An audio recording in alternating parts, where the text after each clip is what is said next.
This is The Fit Mess with Zach and Jeremy. Hi there, and thanks so much for listening to this episode of The Fit Mess. This week, we will be focusing on ways to hold yourself accountable when it comes to your diet and fitness routine, and where to turn when you need help.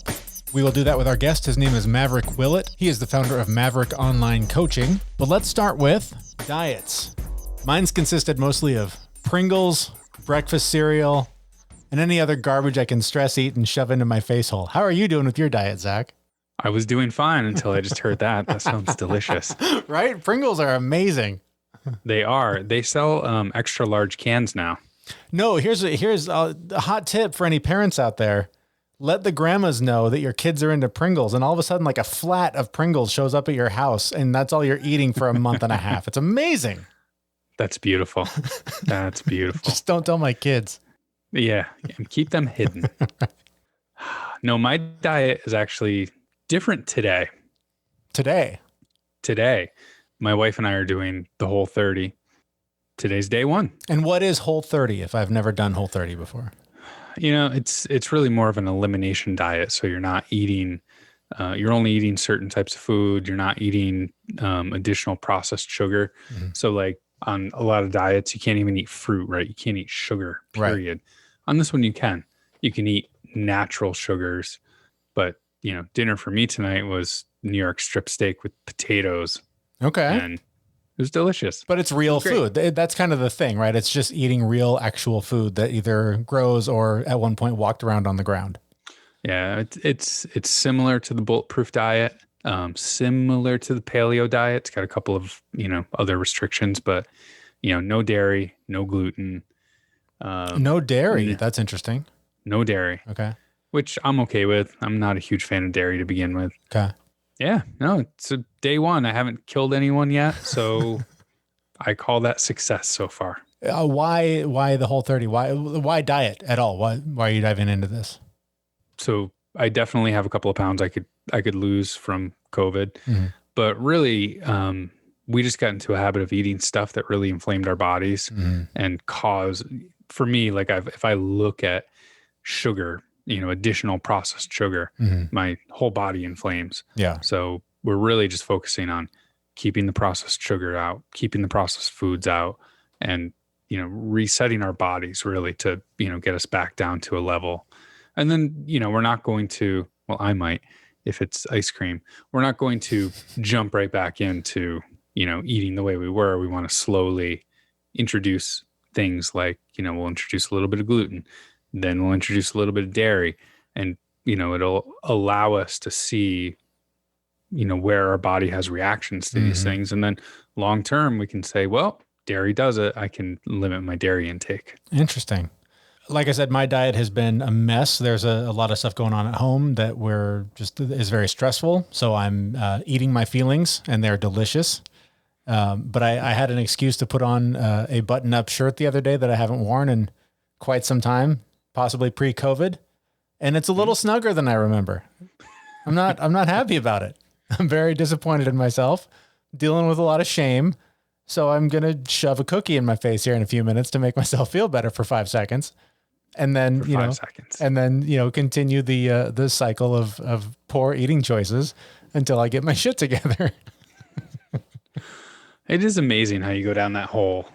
For me, it's a lot of emotional eating. Like when I start eating like crap, I can tie it back to anxiety or the way I feel, or, if something stressful is really happening. I love stress eating.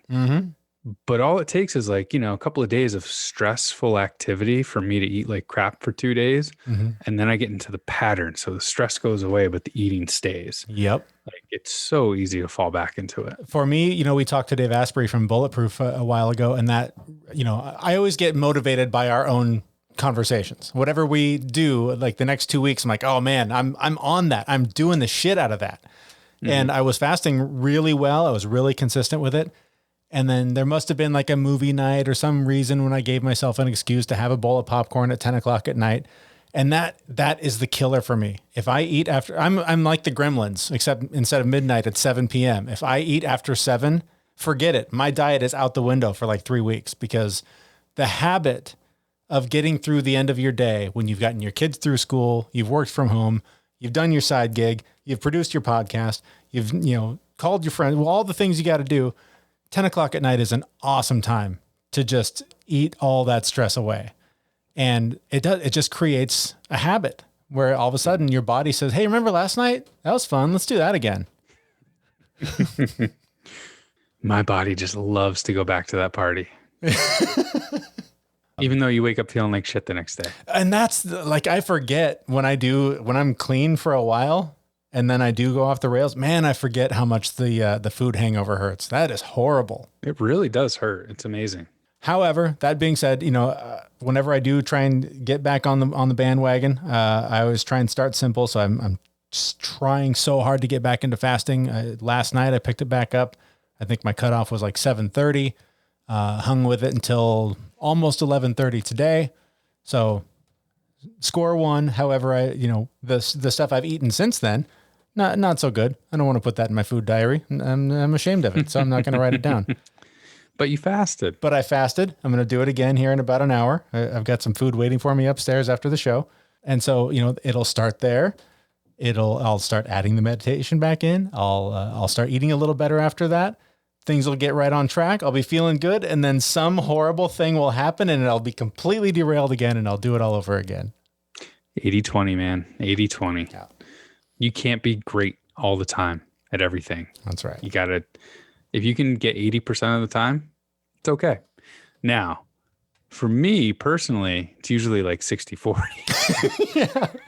I was thinking like 30-70, but you do what you can. You do what you can. That's the whole point of this thing, is going through this struggle together. Yeah. It's all messy. But it's, it's times like this. It's the struggle like this when I feel like maybe what I need is a coach. Maybe I need to turn to somebody for some accountability. I need somebody to keep me honest, to monitor what I'm doing. And we found somebody who makes a living doing this. He is fantastic. He's a fun guy to talk to.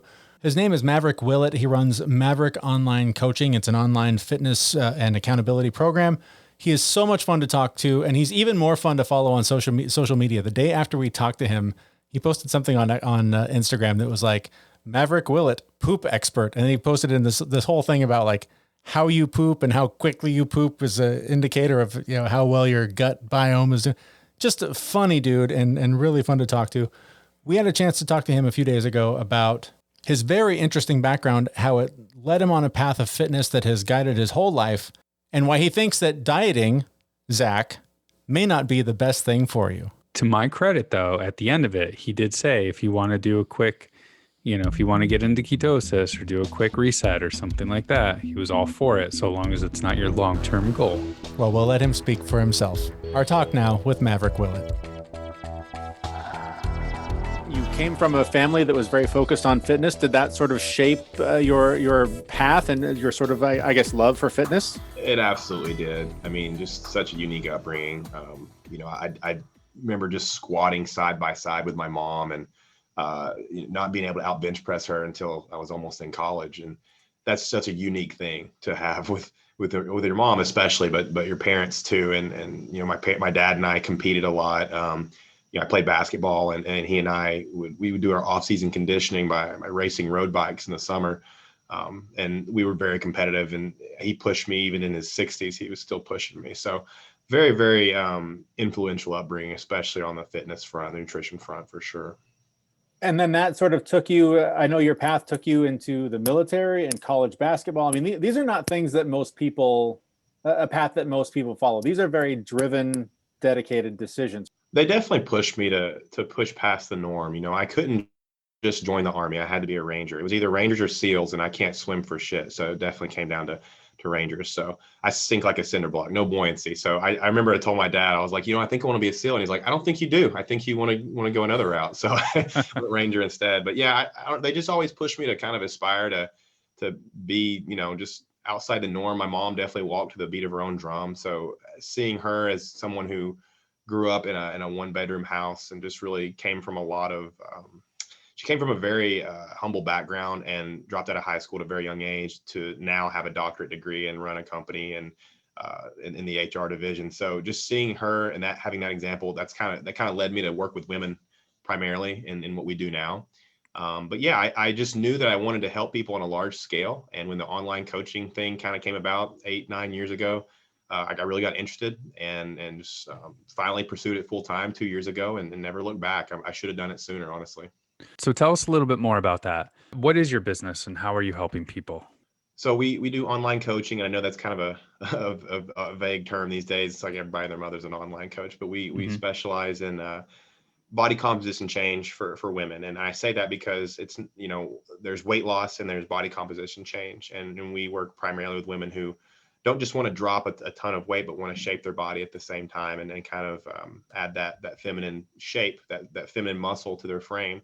And that's kind of a different science. It's weight loss, just sheer weight loss is, a simple caloric deficit, and body composition changes where you start to have to focus on macros and micros and your training and recovery and all that kind of stuff. So we specialize in that realm.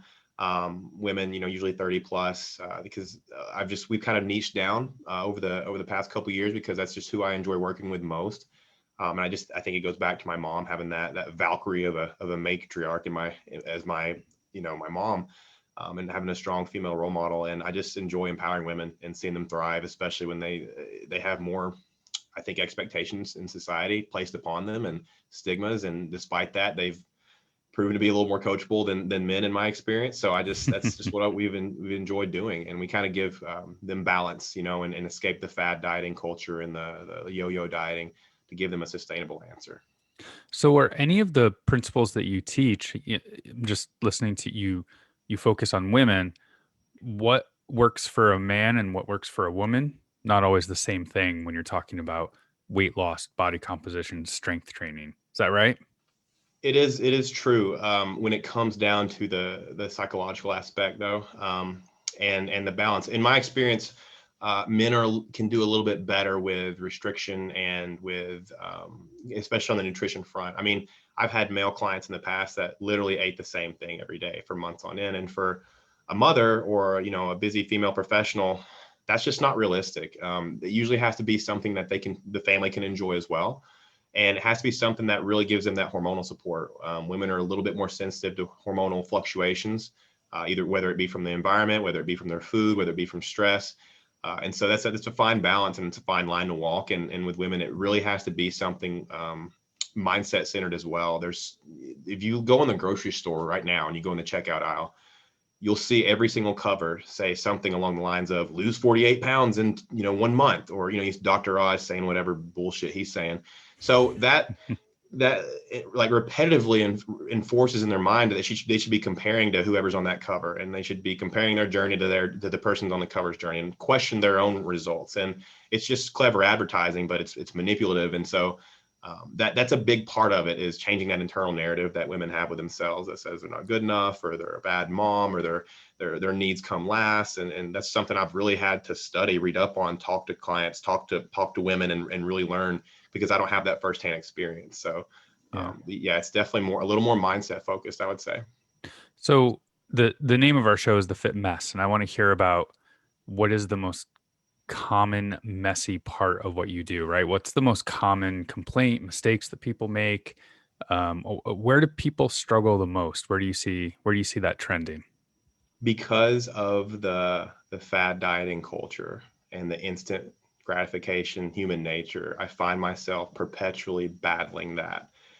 A lot of people see my before after results with my clients and think that happens very quickly, and it doesn't. It happens at least in a 5 to 6 month time frame, because if you want those results to stay, that's how long it needs to take.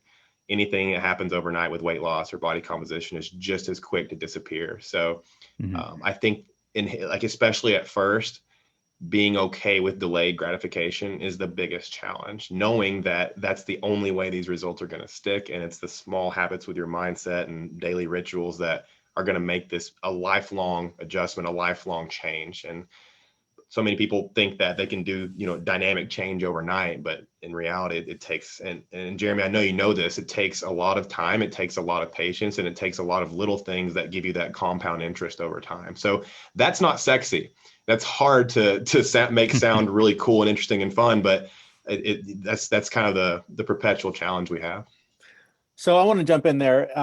I saw you post something the other day I think it was on Instagram, about the keto diet. I know from what I can tell online, you don't seem to be a fan. And I'll tell you that I lost 70 pounds on the keto diet with a combination of that and fasting and just 20 minutes of, hard workout every day. And over the course of, I don't even know, several months, but it did come off. The thing that and also I'm a vegetarian, so I had to modify it to some degree, but I'm a simple dude, right? If we start getting into macros and counting and it's got to be proportion, this and that. The thing I love about the keto diet is that it is simple. To me, every diet I've ever tried, the simpler it is, the more success that I have. And so far, I think I've gained back like 10 of the 70 pounds that I lost. And I blame COVID 100% for those, those 10 pounds. Yeah. But talk to me about why is that maybe not the best solution for somebody? Well, I think it comes down to the fact that I have to find the most implementable and the most easily complied with approach that's going to work for the most amount of people and bring the most amount of people balance in their lives. I have found, especially with keto, that men typically have a higher success rate than women for a lot of the reasons that I said. But another reason why it's simple, but it's one of the hardest, most restrictive diets to do. And so that's why as someone who's trying to help people find that balance and find that long-term answer, because you yourself said I did keto, it's past tense, right? I'm trying to help people find something they can adhere to for life, so they don't have to search for another diet. They don't have to search for, okay, I don't know what to do. Where do I go? Where do I turn? And I found that 9 out of 10 people don't really know what to do after keto. Like there's kind of that vague question mark of what about after I'm done, or what comes next? And you hear all kinds of answers like, well, then you go lazy keto, and then you have a cheat meal for 2 weeks, and you go back on it, do your reset. And it's like, it's so much misleading stuff. So I try to simplify it as much as I can for people, help them become calorically aware, so that by having that tool for the rest of their life, if they want to do keto, if they want to do so, at least they know how much they're consuming and how that affects their energy balance. Because from becoming calorically aware, and that's just a fancy word or term for calorie tracking, by doing that for a short period of time, you empower yourself to never have to do it again, because you gain that intuitive eye for food. You know what you're getting from each food. You know what you're getting from this, how big your portion sizes should be. So you kind of enable yourself to never have to do it again from having done it for a short period. And so to me, that's an invaluable tool. So then no matter what, they know their answer for themselves. They know what works for them. They know what they can do, what foods work with their bodies, which don't. Keto is kind of there's one way to do it. And and for a lot of people, they haven't developed that baseline knowledge of caloric awareness and knowing a carbohydrate from a protein or from a fat. And then if it's kind of like CrossFit, nothing against CrossFit, but if you don't know, if you're very new to the gym, to thrust yourself into a bunch of Olympic lifting with no prior knowledge, it's a recipe for disaster. It's a recipe for injury. It's kind of the same concept. If you have no prior knowledge of foods or anything, keto can be dangerous for people. But I have found that for whatever reason, men have an easier time with it. And I think it goes back to the fact that men are a little bit better with restriction and better with a regiment every single day. And women, in my experience, need a little more balance through their lives, and especially with hormonal fluctuations and cravings that can result from that. But yeah, I do talk to people who have seen success with it, or they did it for a period that got off that initial weight. And that's a big clientele of mine as well. People who did keto in the past, and now they don't know where to go from there. And then that's when I kind of take the reins, and it's like, okay, let's teach you caloric awareness. Let's teach you macro. Let's teach you this, so that, now you know what to do for the rest of your life. It's not really the keto diet specifically. It's all of these other diets that are fads and one-time things that you go onto and come off of, right? Yeah. I mean, Herbalife, Atkins, you name it. I'm against any kind of harsh restriction long-term, because long-term, it does tend to affect people hormonally, especially on the thyroid front. I mean, thyroid typically gets downregulated without fructose and glucose to convert thyroid hormone in the liver. So long-term, we see a decrease in body temperature with a lot of people. Short-term, I'm still on the fence with keto. If it's someone who's going to legit go to ketosis and do it, and, do it legit for a short term, get that weight off, and then go for something else, I'm like, why not? It's okay. But majority of people at the end of the day don't know what they're doing with nutrition. You Google, I did this. I did a screen record the other day, and I Googled how to lose weight. And the first 4 things that came up, it was 2 fad diets and 2 other ads. And then the next thing was super misleading. And the next thing was telling them to do keto. The next thing was, and it was like, no wonder people struggle with this, because there's 20 different answers when you Google one thing. Well, and that's, and even when you try to just eat a healthy diet, you go to the grocery store, so much of what is in the grocery store is packaged garbage. I mean, it's not even food, no matter how many times natural is written on the box or whatever. But to me, that is one of the great sort of crimes of our society, is that we constantly tell people, look this way, feel this way. You can do it real easy. Just eat right. Now go into the garbage store and eat all that garbage, and good luck with that. Like, what do you tell people to buy at the store that doesn't require reading, 87 ingredients that they've never heard of before? Well, our people, they go in the grocery store prepared. They have a plan of action. They have a blueprint. And I mean, first and foremost, stay out of the inside of the store, stay on the outside, you get the produce. That's like my just for everybody tip. But, we give a kind of a premium list of foods. We don't demonize any foods, but we say, these are the foods that are going to get you to your goals the fastest, right? These are your premium fuels. If you have a gas station, you got premium fuel, silver, unleaded. These are your premium fuels. So they kind of go in there with that, preparation. We do kind of like to teach people how to fish instead of give them a fish. So we'll give them a list of foods. We'll tell them, their calories and macros, kind of what portions they'll be looking for in each meal. And then as over the course of the first 2 weeks, they kind of hit that learning curve of figuring out what works with their schedule, what works with their body, what they like out of the foods, what they don't like. And then over time, it gets really personalized, because they have something that they're like, okay, I tried this, didn't work. I tried this, I loved it. Now I know I need to eat 4 meals a day. I need to eat this much protein per meal. And they, like I said, over time, they develop this tool to be able to do that for the rest of their life. So, but yeah, if you're just like going in the grocery store green with all this misinformation, best I can say is just stay on the outside. Don't go on with the processed stuff. Try to stay away from vegetable oils. Try to go with, butter and coconut oil, stuff like that. I mean, there's several things I would say, but that's like number one. Don't stay out of the inside. That's where all the bad shit is. You mentioned premium food, regular food. Can you give me an example of one premium food and then one regular food? I just want to hear what that difference is. Cooking oils is a good example. So like for us, we want to, if you're using a cooking fat, we want to give you medium chain triglyceride fats, which are going to be metabolized easy.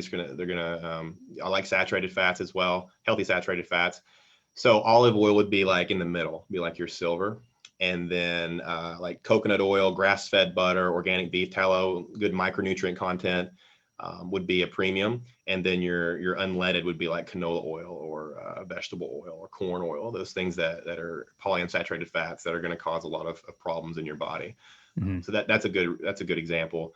Another one would be like macadamia nut butter, and then in the middle would be like almond butter, and at the bottom would be peanut butter. We're not a fan of peanut oil. And within the nutrition industry, you're going to have people who hear me say that and they're like, what? There's nothing wrong with peanut oil. There's nothing wrong with, olive oil, all this stuff. And it's just, this is the system that we've developed. And every coach you talk to will have a different kind of philosophy. We try to emphasize micronutrient content and decrease inflammation and decrease, any kind of gas, bloating, high FODMAP foods. It's kind of a lower FODMAP approach. So highest digestibility and micronutrient bang for your buck foods, that's going to be your premium foods. You just mentioned lower FODMAP approach, right? Mm-hmm. Can you tell me more about that? I constantly struggle with the foggy brain. Yeah. So FODMAP is basically like the gas, high gas foods, right? So broccoli would be a high FODMAP food. Anytime you eat broccoli, you get super bloated and probably some brain fog. And if you get those symptoms, you're experiencing some form of inflammation. The difference between humans and animals are when animals eat something that's inflammatory, right? Like anything with high lectin content, inflammation, they don't eat that food again. They say, oh, that made me feel really terrible, because on a smaller level, like insects and stuff, if they eat those foods, they die, they get paralyzed or die. But humans, it's more of a cumulative effect. So the difference between us and animals is they'll stop eating it. Humans will take Tums or sodium bicarbonate, Nexium, Prilosec, and quell the symptoms and keep eating the thing that's trying to tell us that's not good for you. So broccoli, cauliflower, asparagus, Brussels sprouts, cruciferous veggies all have this effect on humans, because, it's a whole botany lesson. One of the biggest things is grazing animals are called ruminants. They have multiple stomachs that are made for digesting cellulose from cruciferous veggies, and humans don't have that. So the cellulose sits in our stomach and it ferments, and then we get bacterial overgrowth, and that's where you get that bloating, brain fog, and gas and stuff like that from eating those raw veggies. When you cook them or you choose lower FODMAP veggies, you don't have those effects. You're usually able to digest them better. And this goes all into gut health, right? And we're big on gut health. Your gut health is literally like dictates your quality of life. So that factors into the foods that we recommend. We say, we don't want to cut out anything completely, but we want to minimize things that are going to cause those symptoms. And people who we have found anecdotally through years of experience, when we cut out those raw cruciferous veggies, typically and they're touted to be very, very healthy, right? Like everywhere you go, you eat broccoli, it's healthy. Well, yeah, it's full of micronutrients, but it's also full of lectins because that plant has to produce those to protect itself from predators, and it's higher in those lectins. So, we recommend cooking the lectins out like 20, 30 minutes if you're going to eat those veggies, or there's alternatives as well. So that's kind of what goes into our food recommendations, because we're all about decreasing inflammation.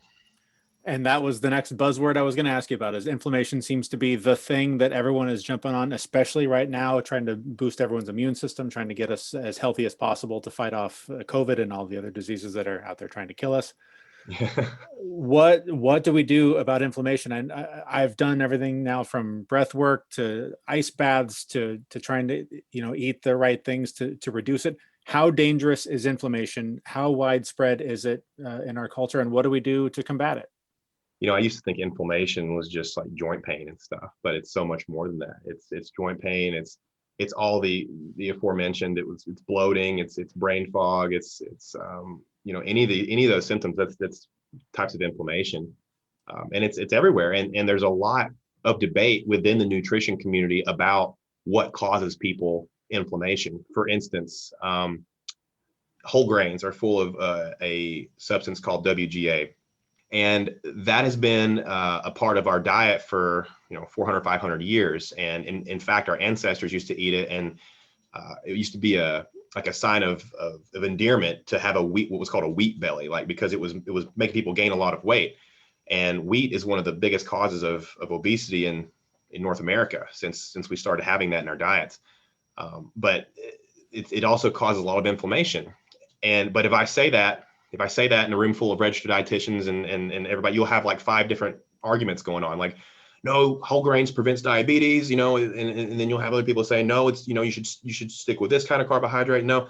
So it really like depends on which. It's like when you pick a side in the nutrition community, it's almost like politics. Like you're banished if you say anything against whole grains. So I'm not going to say cut anything out completely, but you need to look at one of the biggest things I can say and be confident about is grass-fed products versus grain-fed products. That's one of the biggest things that I feel like people don't know about when it comes to meat, dairy. A lot of people think they're dairy intolerant, but they're actually intolerant to grains. You're not just what you eat, you are what you eat has eaten. So if you're drinking grain-fed dairy or you're eating grain-fed meat, sometimes it might just be that the grain-fed animal, you might want to switch to grass-fed. I mean, in the industrial cattle industry, cattle are fed grains primarily. And they get so inflamed by eating it that the farmers have to give them sodium bicarbonate to quell that inflammation. So they'll keep eating because the cattle will stop eating if they don't. Well, that affects us the same way, usually, most people. So I've had clients that thought they were dairy intolerant for years and then switched to grass-fed dairy, completely fine, no issues. The other problem with dairy is the casein A1 protein. Like 2,000 years ago, there was a spontaneous mutations with cows, and they started producing a new protein called casein A1 protein. And that's inflammatory to a lot of people. The Holstein is the main breed of cow that we use to get dairy from, and it's an A1 cow. A type of milk called A2 casein protein, which was around before that mutation. I've had people that thought that they were dairy intolerant, and then they tried A2 protein milk. There's actually a brand called A2. And there's certain brands like Horizon Organic, that's casein A1, or I'm sorry, casein A2. And by switching, they were fine. So oftentimes society and mainstream nutrition tries to say, well, cut out dairy, cut out meat, just arbitrarily without thinking about these other things that could be going on. That's a great way to decrease inflammation. You're going to get a better micronutrient profile. You're going to get a better omega-6s are another thing that can be inflammatory. Grain-fed meat, grain-fed dairy, even eggs are higher in omega-6. When you go to grass-fed, it's higher omega-3, which is going to be less inflammatory. So that's a big thing that can cut down on inflammation that I feel like people don't really know about, is the grass-fed versus grain-fed thing, and the A1 versus A2. I stress that with a lot of people, and it's like blows their mind because this isn't readily available information. You have to kind of dig for it. So that's a big one. I think I want to bring it down a little bit. Can you talk I just want to hear 3 simple things that somebody, if they want to get healthier, if they want to feel better, if they want to get rid of the brain fog and the issues in their body, what would 3 simple things be that you would tell somebody to do today without having to, look at the historical genetic mutation of dairy? Yeah, not everyone's a nerd like me. I think one big thing that's not emphasized enough is non-exercise activity. The way we burn calories every day, it's 70% is burned at rest, 15% is burned non-exercise activity, 10% is burned digesting food, and 5% is burned with exercise. And people make the biggest mistake of putting most focus on what matters the least when it comes to weight loss and calorie burn. So those other 23 hours of the day, if you're sedentary, like you can go to the gym and train, but if you go home and you're sedentary there 23 hours, your body's going to pick someone who's sedentary 23 hours of the day and not someone who goes to the gym for an hour, assuming you're doing the right things in the gym, which is a whole other subject. But I think this as simple as going on 10-minute walks after you eat. That's something I'm real big on. I got it from a mentor of mine named Stan Efferding. 10-minute walks, it helps you uptake those nutrients, start digesting your food. If you just eat a big meal and then go sit around like a banana slug, like Thanksgiving dinner, it's going to not digest as well. You're gonna be more prone to store that food as body fat rather than stored as energy, especially the carbohydrates in that meal. So just going on a simple walk, like after you eat, I would say 2 to 3 times a day makes a world of difference. I've gotten people off blood pressure medication and statins just from starting to do that. So it's such a small, simple practice that you can implement now and start seeing such a monumental compound type of result down the road. So that's one. And then 2 is, I gotta say the grass-fed thing, I'm huge on it. Grass-fed butter, grass-fed dairy, grass-fed meat. It makes such a big difference, and it's such a small thing. Trader Joe's is amazing at that. They have a ton of grass-fed products, grass-fed yogurt. I would say that if you could make the switch to that, we're really big on that because it's literally helped people be able to consume dairy. And I'm a huge dairy fan because it's just such a nutritious food and calcium, vitamin D, and a complete macronutrient profile most of the time. So just a big proponent of grass-fed. And then the last thing is, you can't fix what you don't know. And a lot of people, there's so many, as we've said, there's so many diet approaches out there.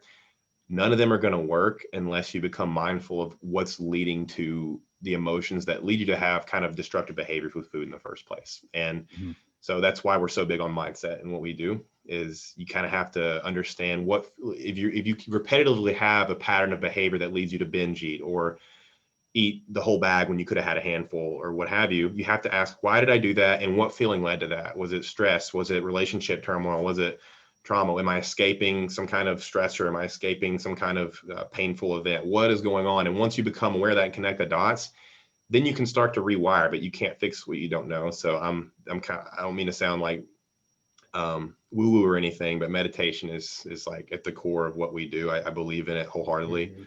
It's helped me change a ton of my negative behaviors and character defects. So it's something that we wholeheartedly recommend for people who just want to. You have to make that second order change in order to.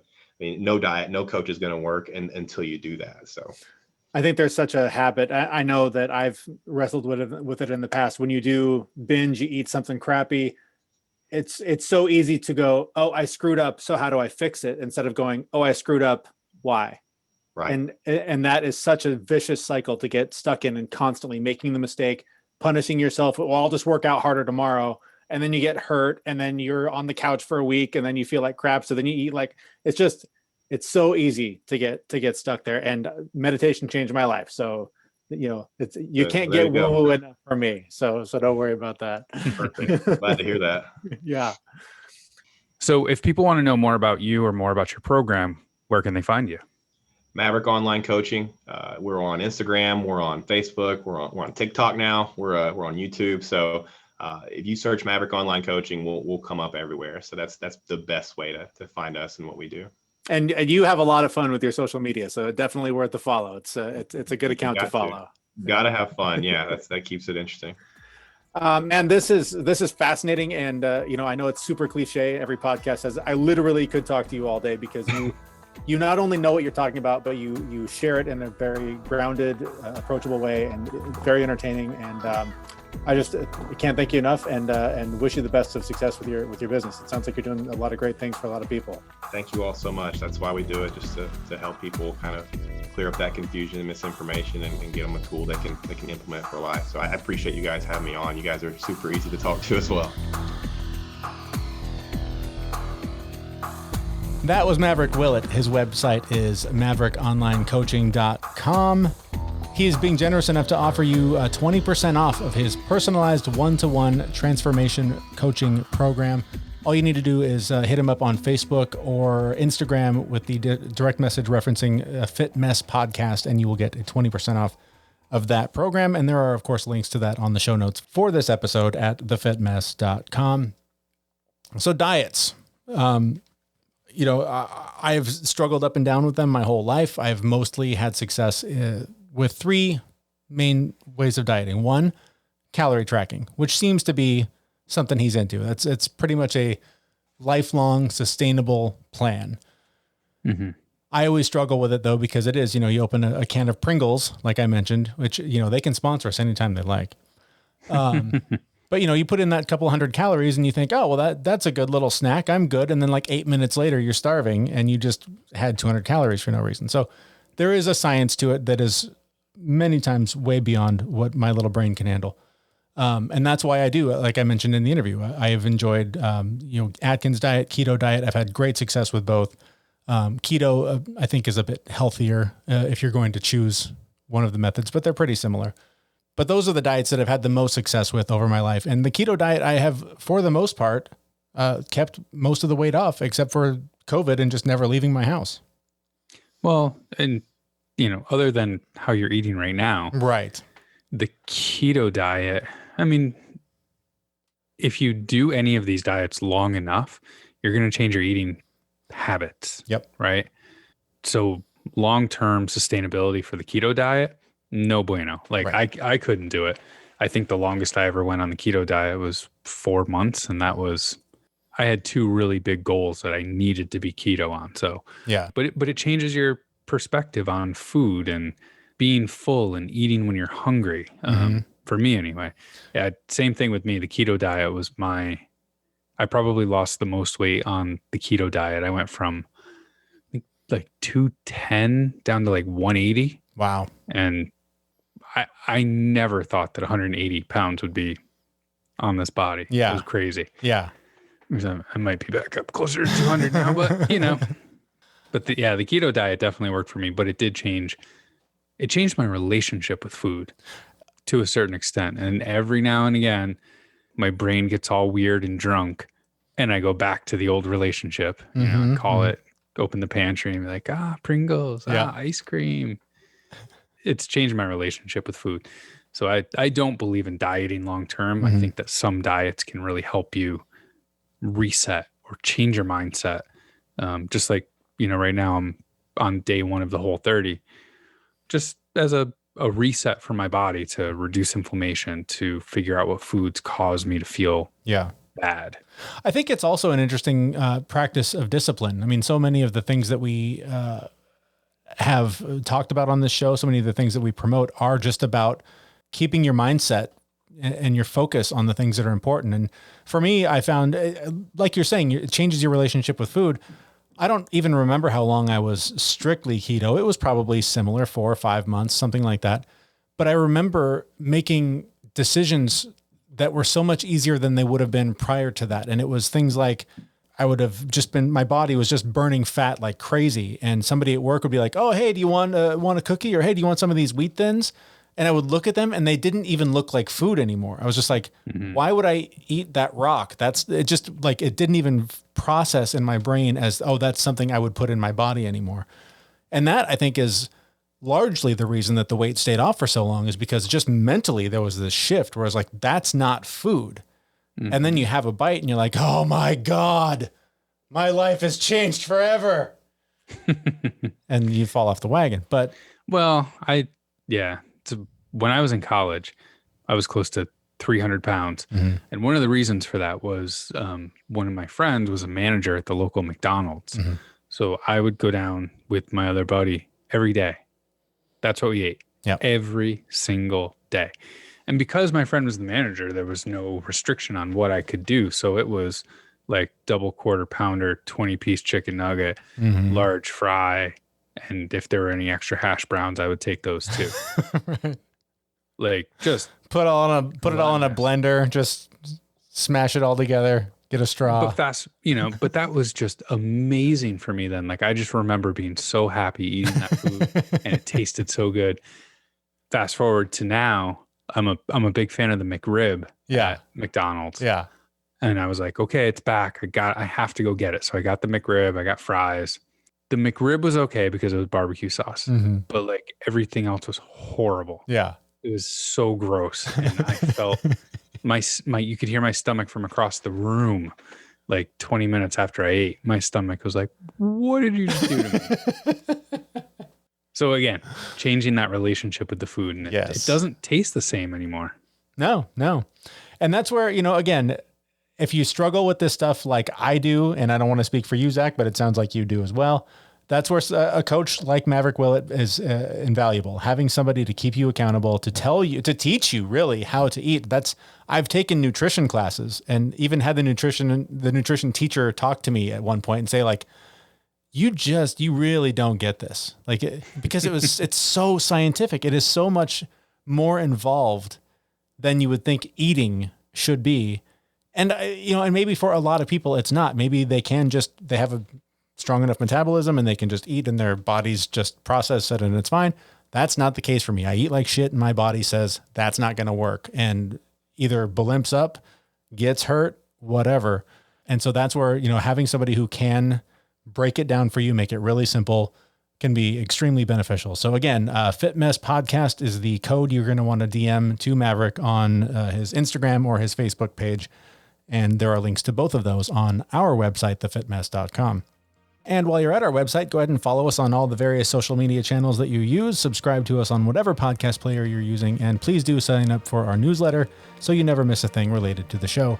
That's going to do it for this week. We will be back next week, hopefully on a Wednesday. That's the plan anyways. And we will talk to you then at thefitmess.com. See you, everyone. We know this podcast is amazing and does not seem to lack anything, but we do need a legal disclaimer. Jeremy and Zach are not doctors. They do not play them on the internet, and even if they did play them on the internet, they would be really bad at it. Please consult your physician prior to implementing any changes that you heard on this podcast. The listener assumes that Jeremy and Zach do not know what they are talking about and that you will do your own research on the topics talked about on this podcast.